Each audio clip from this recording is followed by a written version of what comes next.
नमस्कार दोस्तों, कैसे हैं आप लोग। उम्मीद है आप सभी अच्छे होंगे। न्यायपालिका बनाम केजरीवाल, एक जज साहिबा हैं जिनकी नीयत पर शक किया जा रहा है अरविंद केजरीवाल की तरफ से, और सीधे तौर पर कह दिया गया है कि मुझे न्याय की उम्मीद नहीं रह गई है। यह अपने आप में कितना बड़ा मुद्दा है, अपने आप में लोकतांत्रिक देश के भीतर ये जो सवाल पैदा कर दिया गया है ये कितना खतरनाक है, इसको लेकर बातचीत करेंगे। केपी मलिक जी बृहस्पतिवार हमारे साथ जुड़े हैं। सर, बहुत बहुत स्वागत है आपका।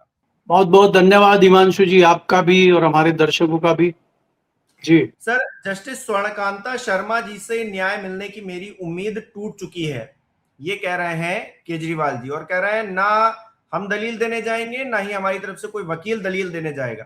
अब न्यायपालिका पर उठता सवाल, और जज साहिबा आरएसएस के चक्कर में कटघरे में खड़ी हैं, ये कहां जा रही है डेमोक्रेसी, क्या हो क्या रहा है? देखिए हिमांशु जी, अगर आप ये सारा एपिसोड देखें तो बात समझ में ये आती है कि आजकल जो नैतिकतावाद, सिद्धांतवाद समाप्त हो गया है और कुछ भी कहीं चल रहा है, चाहे वो कोई एजेंसियां हो, चाहे कोई आयोग हो, चाहे न्यायपालिका हो, चाहे कार्यपालिका हो, चाहे आपकी राजनीति हो, सब में नैतिकता समाप्त हो गई है। जजों का जो प्रोटोकॉल होता है, जज को अगर कहीं लगता है कि इस तरह की कोई चीज बन रही है तो वो खुद ही अलग हो जाते हैं। जज का एक अपना एक प्रोटोकॉल होता है और जज का अपना एक नैतिकता होती है। जज अगर इस तरह की कोई बात आती है खुद ही अलग हो जाते हैं। पहली बात यह है कि जज का इस प्रकार की टिप्पणी केजरीवाल के करने के बाद जज को बने रहना, पहली बात तो ये जज को खुद ही हट जाना चाहिए था। और जज अगर नहीं हट रहे हैं तो फिर हाई कोर्ट को हटाना चाहिए था। अब हाई कोर्ट भी उनको नहीं हटा रहा है और वो खुद भी नहीं हट रही हैं, तो ये जताता है कि मामला टकरार तक जाएगा। दूसरी बात यह है कि जिस प्रकार से केजरीवाल राजनीति कर रहे हैं, सियासतदान आदमी है, पैंतरेबाज है, वो भी कोई कमी वो भी नहीं छोड़ते हैं, तो वो इसको चाहते हैं कि मुझे सिंपैथी मिले और एक राजनीतिक रंग इस मामले में आ जाए। लेकिन राजनीति करने का मौका भी उनको कोर्ट ही दे रही है। अब ये जो मामला है, इसमें यहाँ एक बड़ी स्थिति ऐसी बन गई है कि जो भी फैसला आता है, अगर केजरीवाल के हक में फैसला आता है तब भी सवाल उठेंगे जज पे कि जज दबाव में आ गई, और अगर वो विपक्ष में फैसला देती हैं, अरविंद केजरीवाल के खिलाफ फैसला देती हैं, तो फिर लोग ये कहें अच्छा केजरीवाल तो सही कह रहा था, इसीलिए देखो इन्होंने नेगेटिव फैसला दिया। तो ये कहीं ना कहीं उंगली जज के ऊपर उठेगी। तो मुझे लगता है कि जज को अपने स्वाभिमान का और अपने ओहदे का रुतबा बनाए रखने के लिए और एक नैतिकता बनाए रखने के लिए इसमें कुछ निर्णय लेना चाहिए, ठोस निर्णय लेना चाहिए, मुझे ऐसा लगता है। देखिए, नेताओं का तो आजकल ये है कि तमाम जुमलेबाजी करके, तमाम सियासत करके उनको तो सत्ता हासिल करनी है, उनको तो नंबर हासिल करने हैं, उनको तो चुनाव जीतने हैं। तो इसलिए यहाँ केजरीवाल पे बहुत ज्यादा टिप्पणी ना करके यहाँ जज के पाले में बॉल है और जज को ही निर्णय लेना है। और जज अगर निर्णय नहीं ले रही हैं और जज इस तरह की टिप्पणी कर रही हैं और खुद भी वो इस बात को मान रही है कि हाँ वो आरएसएस की कार्यक्रमों में जाती हैं और जब जब वो आरएसएस के कार्यक्रमों में जाती है तो उनका प्रमोशन भी होता है, तो वो एक लिहाज से एक्सेप्ट कर रही हैं और वो पीछे हटने को तैयार नहीं है। तो ये कहीं ना कहीं संविधान की जो आस्था है लोगों में, उस पे एक वार है, एक उस पे एक चोट है। उससे मुझे लगता है जज साहिबा को बचना चाहिए, ये मैं कह सकता हूं। वैसे हमें हम लोगों को भी या किसी को भी जज के ऊपर, न्यायपालिका के ऊपर बहुत ज्यादा टिप्पणी करने का अधिकार है नहीं, क्योंकि जजों का जो प्रोटोकॉल मैं देखता हूं, जज खाली निर्णय करे ही नहीं, जज से निर्णय होते हुए दिखना भी चाहिए, जनता में उनके ऊपर विश्वास होना भी चाहिए। ऐसा तो है नहीं कि न्यायपालिका में भ्रष्टाचार नहीं है, न्यायपालिका में जज बिकते नहीं है या रिश्वत नहीं लेते हैं, लेकिन वो दिखते नहीं है कहीं। या कोई जज अगर इस तरह के होते हैं तो उनको तत्काल हटाया जाता है, उनके ऊपर एक्शन लिया जाता है। क्योंकि जब सब जगह से व्यक्ति निराश हो जाता है, किसी अधिकारी से निराश हो जाता है, नेता से निराश हो जाता है, तमाम छोटे अदालतों से निराश हो जाता है, तो वो एक जज की शरण में जाता है और उसकी आस्था बहुत होती है जज के ऊपर। और अगर वो आस्था आम आदमी के मन से उतर जाएगी, उसके आस्था आम आदमी के मन से हट जाएगी, तो मुझे लगता है कि ये दुर्भाग्यपूर्ण स्थिति होगी और न्यायपालिका पे एक बड़ा क्वेश्चन लग जाएगा। तो इससे न्यायपालिका के लोगों को बचना चाहिए। मुझे लगता है कि आप देखेंगे जिस प्रकार से आज चुनाव आयोग पे उँगलियां उठ रही हैं, सीबीआई पे, ईडी पे उँगलियां उठ रही हैं। खुद न्यायपालिका ने ही कहा था, खुद कोर्ट ने ही कहा था कि सीबीआई सरकार का तोता है। तो सरकार तो बदल गई है, सत्ताधारी दल तो बदल गया है, लेकिन कोर्ट भी वही है, सीबीआई भी वही है। तो आज आप कैसे इस चीज को देख सकते हैं, ये देखने का नजरिया बदलना चाहिए। तो उसी प्रकार की कल को टिप्पणियां कोर्ट पे ना आए और कोर्ट का जो अपना एक प्रोटोकॉल है, जो आस्था लोगों में है, वो दूषित ना हो, वो खंडित ना हो, उसका ध्यान कम से कम न्यायपालिका के लोगों को रखना चाहिए। मैं तो यही कह सकता हूँ जी। अच्छा, न्यायपालिका में भी जजों की अपॉइंटमेंट को लेकर सरकार से खींचतान, मतलब तमाम चीजें होती रही हैं, लेकिन इस तरह का मैं पहला वाकया देख रहा हूं। और ये बड़ी बात इसलिए है क्योंकि केजरीवाल कोई आम आदमी नहीं है, वो दिल्ली के मुख्यमंत्री रह चुके हैं, एक पार्टी के संयोजक हैं। वो अगर किसी जज की आस्था पर या फिर उनके फैसले पर पहले से ही अगर कोई निर्णय ले रहे हैं, तो कहीं ना कहीं ये कुछ लोग ऐसा कह रहे हैं कि ये सीधे सीधे जुडिशरी पर क्वेश्चन मार्क है। अब जुडिशरी पर क्वेश्चन मार्क लग रहा है तो इसमें सीजीआई को भी हस्तक्षेप करने की जरूरत है। जो बड़े बड़े लोग हैं, जो मतलब लॉ को बहुत अच्छे से समझते हैं, उनको भी इसमें इंटरफेयर करने की जरूरत है ताकि इस तरह की परिस्थिति ना बने। क्योंकि सवाल उठा देना तो आसान है, लेकिन इसका इम्पैक्ट क्या हो रहा है न्यायपालिका पर, जो सवाल उठ रहे हैं उससे देश का भविष्य किस तरह से गर्क में जाएगा, ये तो सोचना पड़ेगा। नहीं, देखिए, मैंने आपको बताया है, सीबीआई हो या ईडी हो, जितने लोगों के ऊपर केस किए गए हैं, खासकर नेताओं के ऊपर जितने केस हुए हैं, वो अंत तक आते आते उनका रिजल्ट 0 होता है। क्योंकि ये एजेंसी भी जानती है और तमाम संस्थाएं भी जानती हैं कि ये सियासत का बदला लेने के लिए, जब आप सरकार में हैं तो आप उनके घर पे छापे लगवाते हैं, जब उनकी सरकार बनती है तो वो आपके घर पे छापे लगवाते हैं। तो ये एक दूसरे सियासी दलों को साधने के लिए, अपनी पार्टी के नंबर बढ़ाने के लिए, क्या आप इसको सीधी नजर से देखेंगे? जो अभी आपके चड्ढा जी 7 लोगों के साथ भारतीय जनता पार्टी में गए हैं, क्या सबकी आस्था जाग गई है भारतीय जनता पार्टी के प्रति? वो अशोक मित्तल जी, जिनके यहाँ चंद रोज पहले ईडी के छापे पड़े थे, एकाएक उनको भारतीय जनता पार्टी नैतिकतावाद दिखना शुरू हो गया उनको। तो इसमें किसमें हम क्या कहेंगे? कहेंगे ना कि कहीं ना कहीं संस्था जिम्मेदार है। तो क्या इस तरह से जिस प्रकार से सवाल खड़े हो रहे हैं संस्थाओं पे, चाहे वो ईडी हो चाहे वो सीबीआई हो, और इस बार तो और आश्चर्यजनक हुआ है कि चुनाव आयोग पे भी सवाल खुलेआम उठ रहे हैं। और उठते जो सवाल उठ रहे हैं उनके पीछे दिखाई भी देता है कि कुछ ना कुछ गड़बड़ जरूर है। क्योंकि आप देखेंगे जिस प्रकार लाखों लोग वहां बिना वोट डाले रह गए हैं, उनकी एसआईआर की प्रक्रिया नहीं हुई है। 14 लाख के लगभग लोग हैं। मैं तो कहता हूं अगर 14 लोग ही रह गए हैं तो ये तो चुनाव आयोग पर कहीं ना कहीं सवालिया निशान है। तो अगर इस प्रकार का ठप्पा आपके ऊपर लगता है और इस तरह की आलोचना आपकी पब्लिक में होती है और आपकी साख पब्लिक में गिरती है, तो ये लोगों के लिए और संविधान के लिए खतरनाक परिदृश्य है। तो उसी तरह से मैंने कहा कि जिस प्रकार से आस्था कोर्ट की बनी हुई है, और अगर इस तरह का प्रचलन होगा तो कोर्ट की आस्था कहीं ना कहीं धूमिल होगी।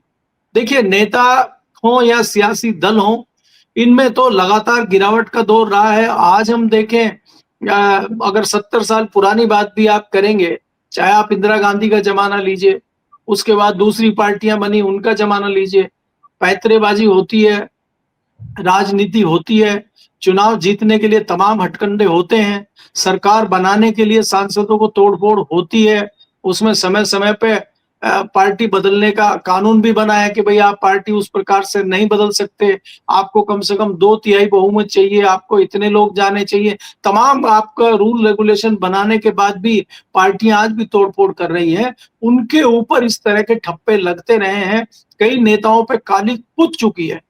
लेकिन दुर्भाग्य ये है कि जो एजेंसियां थी उनके ऊपर इस तरह की जो है इस तरह के सवालिया निशान लगना और उनकी साख पे बट्टा लगना, ये दुर्भाग्यपूर्ण है। आप ये देखिए, देश में कहीं भी कोई घटना होती है, कहीं भी कोई हत्या होती है, मर्डर होती है, कोई बड़ा घोटाला होता है, तो लोग आज भी कहते हैं कि इसकी सीबीआई से जांच होनी चाहिए। सीबीआई के ऊपर लोगों की इतनी आस्था है।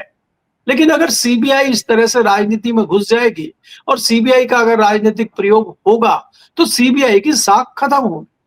उसी प्रकार से तमाम संस्थाओं की एक साख बनी हुई है और हम अगर अपने निजी हितों के लिए, निजी फायदे के लिए उनका प्रयोग करेंगे तो वो आपको फर्क नहीं पड़ेगा निजी तौर पे, लेकिन वो आपकी संस्था पे और आपका जो प्रोटोकॉल है उस पर सवालिया निशान लगेगा।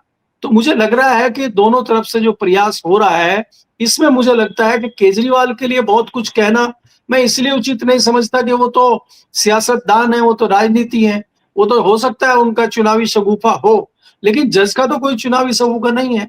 जज को अपना प्रोटोकॉल बनाए रखने के लिए, अपनी आस्था जनता में बनाए रखने के लिए इस मामले को एक ऐसा मोड़ दे देना चाहिए कि सांप भी मर जाए और लाठी भी ना टूटे। क्योंकि जज के ऊपर इस तरह का आरोप सीधे सीधे लगाना, भले ही उन्होंने झूठ बोला हो, अगर झूठ भी बोला है तो जज को इस मामले पर संज्ञान लेना चाहिए और जो भी एक रास्ता हो, या खुद हटे, या अगर वो जज अगर एक्शन नहीं कर रही हैं, नहीं मान रही हैं, तो उनके ऊपर जो सुप्रीम बॉडी है उसको इस ओर ध्यान देना चाहिए। क्योंकि ये जनता का मामला है, ये लोगों का मामला है, ये आस्था का मामला है और ये बड़ा सवालिया निशान लगने का मामला है।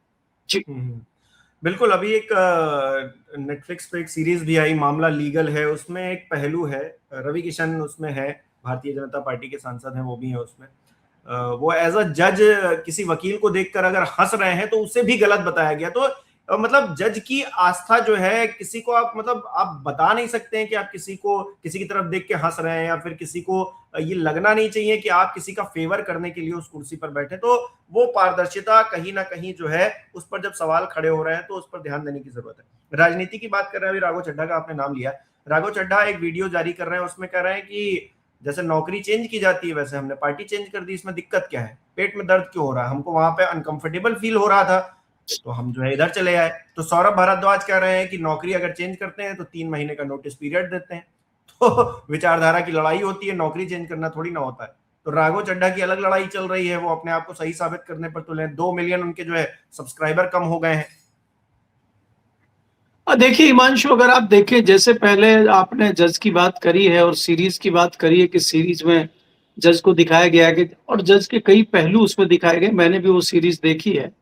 जज के ऊपर कितना प्रेशर रहता है, जज के ऊपर मेंटली कितना दबाव रहता है। आपने ये भी देखा कि उनको एक मर्डर के केस में वो कम आयु के बच्चे को फांसी की सजा देनी पड़ी और उसके बाद उन्होंने जज से ही इस्तीफा दे दिया। इतना दबाव जज के ऊपर रहता मानसिक तौर पे। तो जज का एक ऐसा प्रोटोकॉल होता है कि वो जनता से लगभग कटा रहता है। मैं ऐसे कई सारे जजों को जानता हूं जो किसी प्रोग्राम में बहुत ही करीबी के यहाँ, किसी के यहाँ शादी हो रही है, कोई प्रोग्राम है, वो धीरे से चुपचाप आते हैं और कई बार तो वो बिना खाना खाए ही चले जाते हैं। क्योंकि उनको ये लगता है कि अगर वो खाना खाएंगे, 10 लोग उनके साथ चिपकेंगे, 10 लोगों के साथ फोटो खींचेगा तो वो उस फोटो से कहीं उसको यूज कर सकते हैं, दिखा सकते हैं कि मेरे जज के साथ संबंध है। जज प्रोटोकॉल का बहुत ज्यादा ध्यान रखते हैं। मेरे कई सारे मित्र हैं जज, जब तक वो जज हैं या जज से पहले मेरे मेरे हाई कोर्ट में ही जज बने मेरे खास दोस्त। और आप सोचिए कि जज बनने तक मैं हफ्ते में 2 बार उनके साथ चाय पीता था, और जब से वो जज बने खाली 2-3 बार फोन पे बात हुई है और मैंने कहा ये तो हमारी चाय पे चर्चा और चाय ही खत्म हो गई है। उनकी तरफ से इतना भर जवाब आता है कि जरूर जल्दी ही चाय पीते हैं, लेकिन वो जल्दी नहीं आ पा रहा है। और मैं भी बहुत ज्यादा दबाव उन पर नहीं बना पा रहा हूँ क्योंकि मैं जर्नलिस्ट हूँ, मैं थोड़ा सा खुल के बोलता हूँ। अगर मेरी मुलाकातें उनके साथ होंगी तो उनके ऊपर भी सवाल उठ सकते हैं, इसलिए मैं उचित दूरी बनाए हुए हूँ। दूसरा, कई सारे जज रिटायर होने के बाद में मिलते हैं, बात करते हैं, कार्यक्रमों में भी जाते हैं। तो कहने का मतलब यह है कि जज का अपना एक प्रोटोकॉल है, लोगों में उनमें आस्था है। जज जज नाम आते ही लगता है कि जैसे भगवान के बाद ये सबसे बड़ा वो व्यक्ति है जो आपकी जिंदगी ले भी सकता है और आपको जिंदगी दे भी सकता है। तो ऐसी आस्था वाले लोगों को अपनी आस्था बनाए रखनी चाहिए। दूसरी बात आपने जो अभी चड्ढा की है, देखिए ये चड्ढा हो चाहे दूसरे इनके मित्र हो, ये सब ऐसे लोग हैं जो चांदी की चम्मच मुंह में लेके पैदा हुए थे और सीए वीए बन के आ गए थे ये।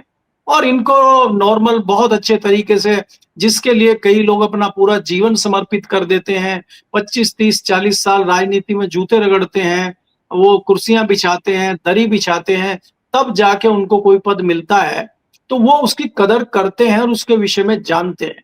भारतीय जनता पार्टी का ही अगर आप एग्जाम्पल लेंगे, कई ऐसे लोग हैं जो 40-40 साल से लगातार सांसद भारतीय जनता पार्टी में हैं, लेकिन उनको कोई नहीं पूछ रहा है।